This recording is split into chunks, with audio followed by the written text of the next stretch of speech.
A Câmara aprovou nesta terça projeto que torna obrigatória a divulgação mensal dos valores dos componentes que influenciam os preços dos combustíveis comercializados no Brasil. O objetivo é dar mais transparência nos preços cobrados ao consumidor, que tiveram aumentos de até 22% nos 4 primeiros meses do ano. Nós vamos provar com a transparência que o problema da política de derivados de combustíveis no Brasil é a dolarização. Eles colocam 100% de custos como se fossem importados, sendo que é 15% a 16%. Então nós vamos comprovar com a transparência que o Brasil produz um barril de petróleo a $40 no máximo, 60% mais barato do que o preço internacional. O resto é roubalheira. Pelo texto aprovado, que segue agora para o Senado, a transparência não será restrita à Petrobras. Para que cada agente econômico atuante na cadeia informe a ANP valores médios das parcelas integrantes dos preços de combustíveis que chegam ao consumidor sob sua responsabilidade e que a ANP também informe mensalmente a composição dos preços médios aos consumidores. E estendemos a norma para as vendas de gás natural. A Comissão de Seguridade Social e Família reuniu especialistas em saúde e alimentação para debater a segurança alimentar como política pública de saúde e o retorno do Brasil ao mapa da fome. Nada é mais grave do que a fome, nada, absolutamente nada. Não é, do que o declínio das condições de vida, não é, e da condição de perspectiva de saúde, não é, doravante diante dessa crise social instalada no país. A volta do Brasil ao mapa da fome foi o tema principal das discussões. O representante da Organização das Nações Unidas para a Alimentação e Agricultura disse que a guerra da Ucrânia, a Covid-19, secas e enchentes levaram o Índice Mundial de Preços dos Alimentos da FAO ao maior aumento em 32 anos, o equivalente a 12,6% nos últimos 30 dias. No Brasil, a insegurança alimentar já abrange cerca de 20 milhões de pessoas. En 2014, Brasil fue premiado, reconhecido a nível mundial por sair do mapa da fome. Queria dizer que menos del 3% de sua população estava em condições de insegurança alimentar severa, ¿sí?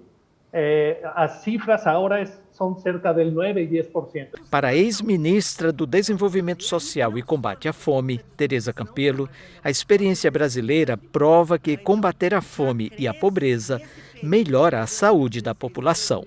Reduzir a pobreza teve impactos positivos na saúde, né, humana. E aí, não só na questão da desnutrição, que é uma agenda mais óbvia, mas o Brasil tem um conjunto de pesquisas enorme mostrando que esse casamento de combate à pobreza, em especial com estratégia de saúde da família, teve impactos variados em outras doenças, né, tuberculose, lepra e um conjunto, né, hanseníase e um conjunto de outras políticas. A professora Fabiola de Souza, da Universidade Federal de São Paulo, apresentou um panorama da desnutrição infantil e a gravidade que a falta de comida acarreta na saúde da população. A insegurança alimentar, a pobreza e a desigualdade comprometem a saúde dos indivíduos, famílias e população em curto e longo prazo. Isso já está provado pela ciência e pela nossa percepção, que o fortalecimento e investimento, a valorização e proteção desse SUS é a estratégia central nessa recuperação. A comissão especial que discute a proposta de emenda à Constituição que promove mudanças no sistema tributário nacional realizou audiência pública com especialistas da área econômica e tributária para debater a proposta.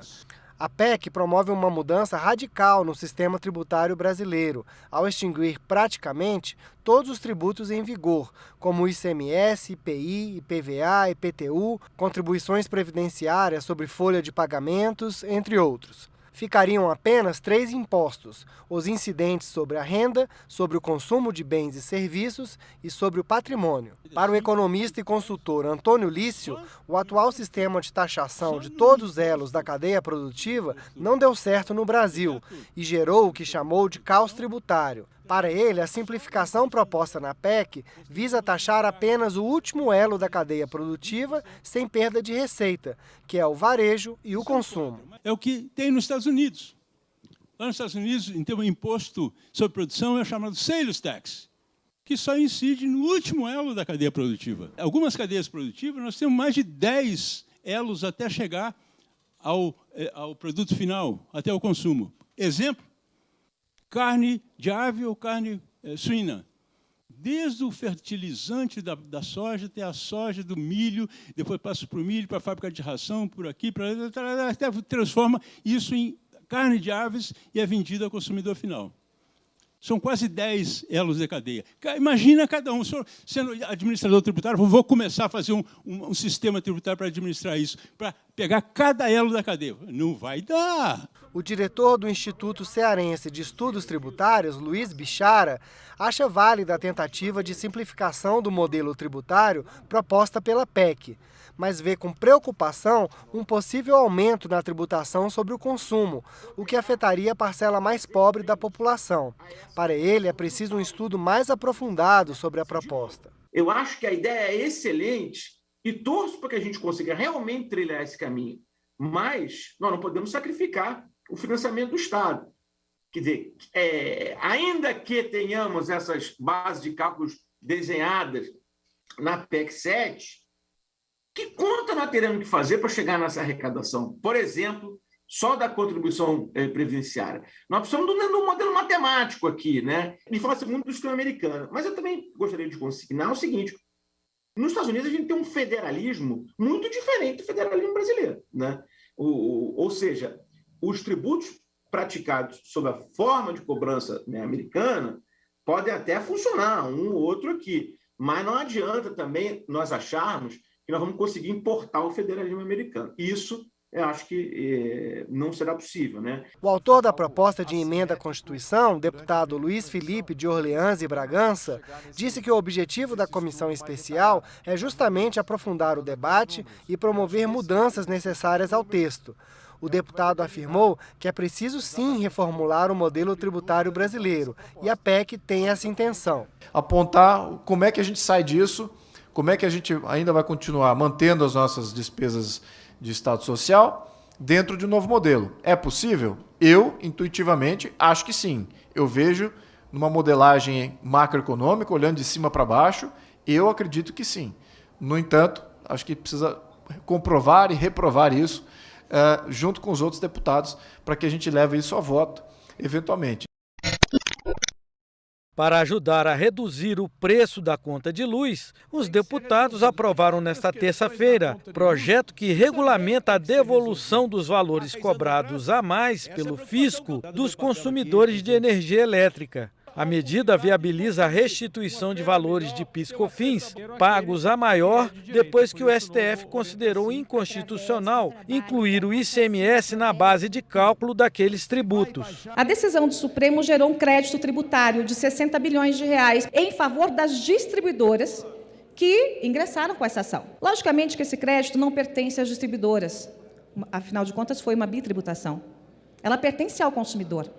E o que esse projeto faz hoje é devolver na integralidade esse crédito ao consumidor. O texto aprovado, que segue agora para a sanção presidencial, prevê a possibilidade de as concessionárias de energia devolverem aos consumidores créditos ainda não requeridos junto à Receita Federal, desde que haja a anuência da distribuidora e que a ela seja restituída remuneração pelo adiantamento.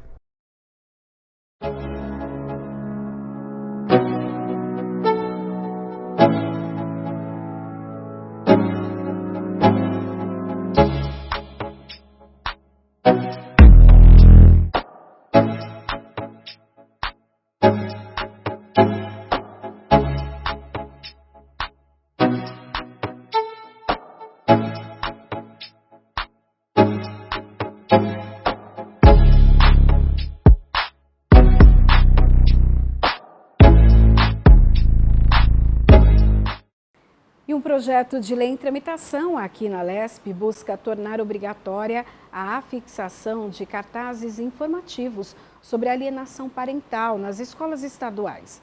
Mais informações na reportagem de Melissa Araújo.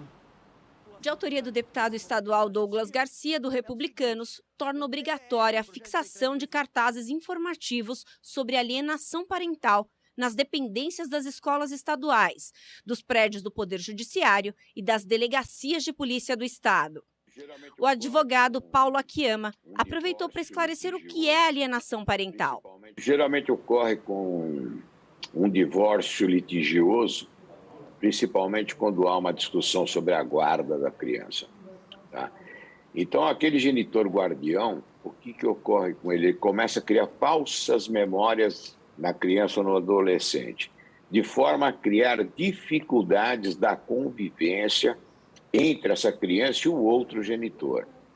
Tá? Isso começa a impedir visitação, começa a impedir a convivência familiar do outro genitor, começa a criar enormes dificuldades sobre isso e, principalmente, tá? Começa a criar uma imagem desse genitor como ele sendo, entre aspas, né, o demônio.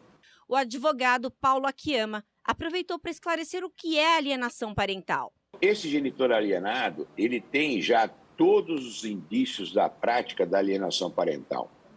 Comportamento da criança, dificuldade de visitação. Em alguns casos, ocorre do genitor guardião mudar de cidade, mudar de estado, ficar distante exatamente para evitar a convivência da prole com o outro genitor.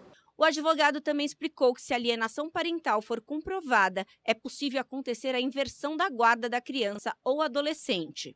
Normalmente, hoje se discute a guarda compartilhada. A guarda compartilhada, hoje, ela determina a residência da criança com um dos genitores.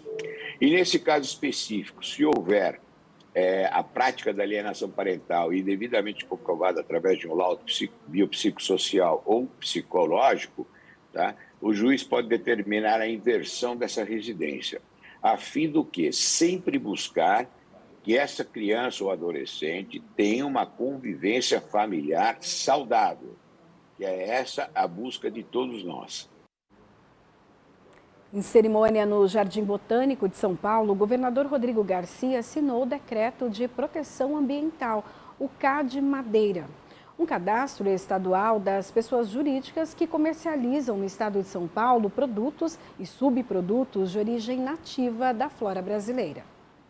Depois de participar do plantio de árvores no Jardim Botânico de São Paulo, o governador Rodrigo Garcia assinou, em comemoração ao Dia Mundial do Meio Ambiente, um decreto que reforça o combate estadual ao comércio ilegal de madeira. A nossa presença de todos é para reforçar o respeito que temos pelo meio ambiente e relembrar a capacidade permanente que o nosso estado de São Paulo tem de inovar na proteção ambiental. É natural, quando a gente olha a história recente, nós observamos muitas iniciativas de preservação ao meio ambiente, iniciativas inovadoras, e sempre quando se troca o governo, no seu tempo, o governo tem que saber interpretar as aspirações da sociedade naquele momento e poder traduzir isso em ações concretas. O decreto de modernização do CAD Madeira será publicado no Diário Oficial do Estado nesta semana e detalha a análise de toda a cadeia de fornecimento para a emissão do selo do programa. O texto atualiza as regras atuais e agora também garante o certificado estadual para empresas, comércios e empreendedores que adquirirem madeiras de fornecedores com cadastro no programa. O decreto do CAD Madeira, que é uma reestruturação desse decreto, os dados que me passaram são que 40% da madeira que vem, por exemplo, da região amazônica é consumida em São Paulo. Então, o que o governo do estado de São Paulo, através desse decreto, está fazendo é organizando todo o sistema de rastreamento dessa madeira, de maneira que o que é utilizado no estado de São Paulo tem certificação de origem, é totalmente certificada, de maneira a que o estado de São Paulo não incentive de maneira indireta o desmatamento em outros biomas, em outras regiões do país. O governador também entregou a modernização do Laboratório de Pesquisa Multidisciplinar, que agrega especialidades, tecnologias e equipamentos no Jardim Botânico. O investimento foi de R$2 milhões. Rodrigo Garcia, que coordenou a concessão do Jardim Botânico pela atual gestão, fez o percurso de 720 metros, que estava fechado ao público há 3 anos. Projeto de lei da deputada Adriana Borgo, do Agir, isenta do pagamento de pedágio as pessoas com alguma deficiência, como surdez, cegueira ou transtorno do espectro autista. Vamos ver. Para se beneficiar da isenção da tarifa, deve-se comprovar o tratamento de saúde fora do município de seu domicílio e a necessidade, periodicidade e prazo do tratamento por meio de laudo médico. De acordo com a presidente da Associação dos Amigos da Criança Autista, Fátima da Graça, esse projeto é importante para a melhor qualidade de vida. Nesse caso, especialmente, a gente vê que tem muitas famílias que elas se deslocam, principalmente nas cidades do interior, né, para as cidades maiores, para poder fazer tratamentos, até levar o deficiente para uma terapia. Então, assim, todo e qualquer desconto que a família receber é positivo, né? Porque esse valor ele pode estar sendo direcionado para outras atividades que aquele deficiente necessita, e até mesmo para a própria família. Porque muitas vezes a gente só pensa no cuidado do deficiente e esquece que a família, que geralmente é a cuidadora, ela também precisa de atenção, ela também precisa de cuidados, né? Então, todo e qualquer benefício é positivo, porém ainda é paliativo, né? Eu acredito que mensalmente gira em torno de até de mais de R$1.000. Depende muito das distâncias percorridas, né? Mas, independente do valor em si, qualquer valor que fique com a família é positivo. Porque hoje a gente tem famílias muito vulneráveis, que dependem do benefício de prestação continuada, que já é um valor irrisório, né? Geralmente, quem recebe esse valor, a família já tem que ter por trás disso já tem um outro valor irrisório, porque senão ela não conseguiria receber esse BPC, né? Então, tudo que puder ficar com a família para que seja direcionado ali para alimentação, cuidados, é positivo. Fátima também destacou a importância da inclusão dos deficientes e dos autistas em qualquer espaço da sociedade, já que o projeto busca reduzir os custos dos pais e responsáveis por esses pacientes.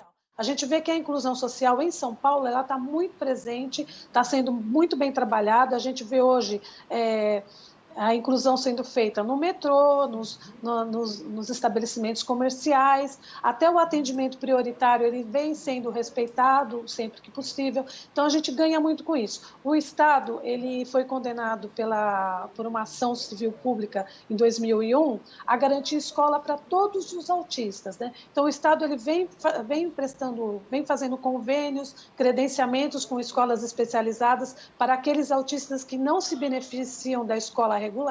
Então, eles estão sendo atendidos nessas escolas, apesar de que ainda falta muita vaga, né, porque são inúmeros os casos de autismo que a gente que vem crescendo, né, que a gente vem acompanhando, então ainda falta vaga. Em uma entrevista ao Alesp Notícias, primeira edição, a deputada Valéria Bolsonaro, do PL, falou sobre o projeto de lei que propõe a isenção de taxas de água e energia elétrica a entidades filantrópicas. Eu comecei a conversar, fui atrás de jurídico, né, da parte jurídica, e chegamos neste projeto de lei que traz exatamente essa isenção. Porque, de uma forma ou de outra, essas entidades estão cumprindo um papel que o Estado deveria estar cumprindo. Seria comprovado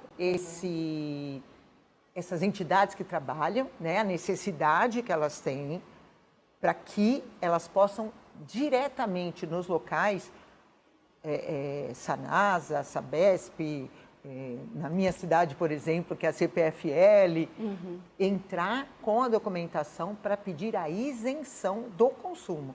Porque é isso que para essas entidades é muito pesado.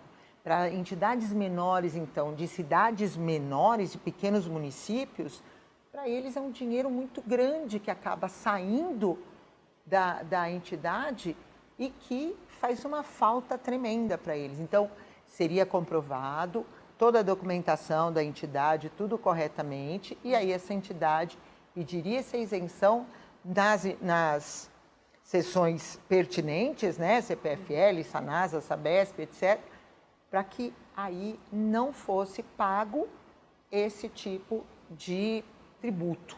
As entidades filantrópicas que trabalham na prevenção e atendimento para pessoas portadoras de deficiência física, sensorial ou mental são associações civis, filantrópicas e de caráter assistencial.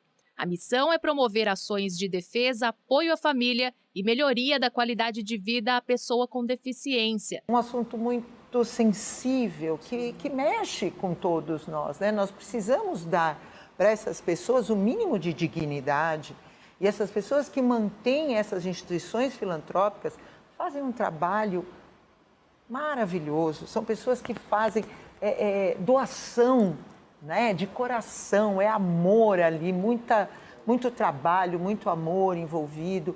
E eu visito sempre, estou sempre visitando através da frente parlamentar. Nós fazemos reuniões, então as entidades vêm conversar com os vereadores que tem lá a frente parlamentar, os vereadores me passam as demandas, nós conversamos, fazemos reuniões. Então, tudo isso vem sendo desenvolvido de uma forma mais suave, né? Porque essa época de pandemia foi muito difícil para eles. O projeto de lei 344 de 2019 está tramitando na Comissão de Constituição, de Justiça e Redação e aguarda aprovação para ser votado em plenário. A redução dos preços dos combustíveis está na pauta do Senado para os próximos dias. Nesta terça-feira, os líderes se reuniram para discutir a proposta de acordo do presidente Jair Bolsonaro com os governadores. A ideia do governo é, sobre gasolina e etanol, zerar os impostos federais de PIS/COFINS e CID combustíveis, ter apoio para o projeto já aprovado na Câmara, que fixa o teto de 17% para o ICMS. O texto do PLP 18 define que os combustíveis são bens essenciais e indispensáveis, por isso o limite para as alíquotas. Sobre diesel e gás de cozinha, os impostos federais já estão zerados. Então, a proposta é que os estados façam o mesmo com o ICMS. Se os governadores concordarem, o valor que seria arrecadado com o ICMS numa alíquota de 17% será repassado aos estados pela União. O saldo dessa reunião foi pelo encaminhamento da tramitação do PLP 18 no Senado e pela apresentação de duas PECs. Nós vamos apresentar o relatório e as duas PECs amanhã às 16h30. Será feita a leitura do relatório da PEC, que é a PEC que está sendo chamada da PEC dos combustíveis, que vai abrir o espaço para a compensação aos estados que queiram zerar as alíquotas de GLP e de diesel. A outra PEC, que é da minha autoria, essa dos combustíveis, o primeiro subscritor será o senador Eduardo Gomes, e a segunda PEC é a PEC que nós estamos chamando a PEC dos biocombustíveis, a PEC do etanol, a PEC do combustível sustentável. Ainda segundo o relator, se houver acordo entre os líderes, o projeto já aprovado pela Câmara deve ser votado na próxima segunda-feira. As duas PECs podem ser analisadas no mesmo dia. Os senadores têm até o meio-dia de segunda-feira, dia 13, para apresentar emendas. Fernando Bezerra afirmou que o clima na reunião de líderes foi de compreensão e de reconhecimento da urgência de enfrentar a questão dos preços dos combustíveis. Garantiu que os estados não estão com queda na receita. Não existe redução de receita, existe uma fórmula que foi colocada pela Câmara, que nós estamos pensando em manter. Se houver uma redução superior a 5%, pode ser disparado o gatilho de uma compensação em relação ao serviço da dívida que os estados têm para com a União. As propostas foram tema de debate no plenário nesta terça-feira. São quase R$ 2,00 de ICMS. Esse é o peso dos impostos estaduais no litro. 1 litro de óleo diesel, quase R$ 2,00 de ICMS. Então eu queria dizer aqui que é a primeira vez que eu vejo uma medida que efetivamente caminha no sentido de cortar o preço, de fazer baixar o preço dos combustíveis, né? Não é correto colocar na conta do brasileiro, do trabalhador, essa escalada de preço. Não é só a alíquota do ICMS que influi, é também o preço de referência usado para a incidência do imposto. E este preço está congelado desde novembro de 20. Então nós temos aí já de muito tempo um preço de referência congelado, não é? A base do imposto congelado, que resultou e resultará até o final deste ano numa frustração de receita de 32 bilhões de reais para os estados. Não conseguimos visualizar uma redução de R$2 no diesel, mesmo que se zerassem as alíquotas hoje. O presidente do Senado, Rodrigo Pacheco, falou sobre a importância das medidas e do diálogo com os governadores nesse momento. Buscar compatibilizar a necessidade de preservar o direito do consumidor de ter um preço do combustível minimamente justo, com a responsabilidade fiscal, que nos exige também numa casa como o Senado Federal, e é esse equilíbrio que nesse instante está a cargo do senador Fernando Bezerra como relator dessa matéria, e eu, acompanhando o senador Fernando Bezerra, receberemos os governadores tanto hoje quanto amanhã para que possam fazer as suas ponderações em relação a esse tema.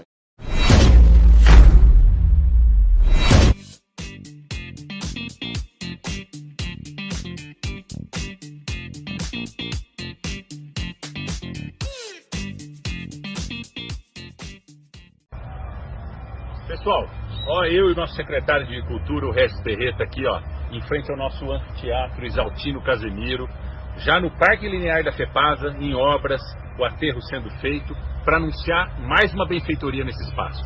Uma conquista através do pedido do Regis e do diretório do PDT local, junto ao deputado estadual Márcio Nakashima, a liberação de R$200 mil para nós fazermos a revitalização aqui, do anfiteatro Isaltino Casemiro. Não é isso, Regis? O que nós vamos fazer aqui? É isso aí, obrigado, prefeito. Eu queria agradecer aqui o Márcio, deputado estadual do PDT, também todo o grupo aqui de Porto Ferreira, e falar que nosso anfiteatro é um equipamento que a gente sempre usou, todas as atividades culturais aconteciam aqui, e que necessitava de algumas adaptações, né?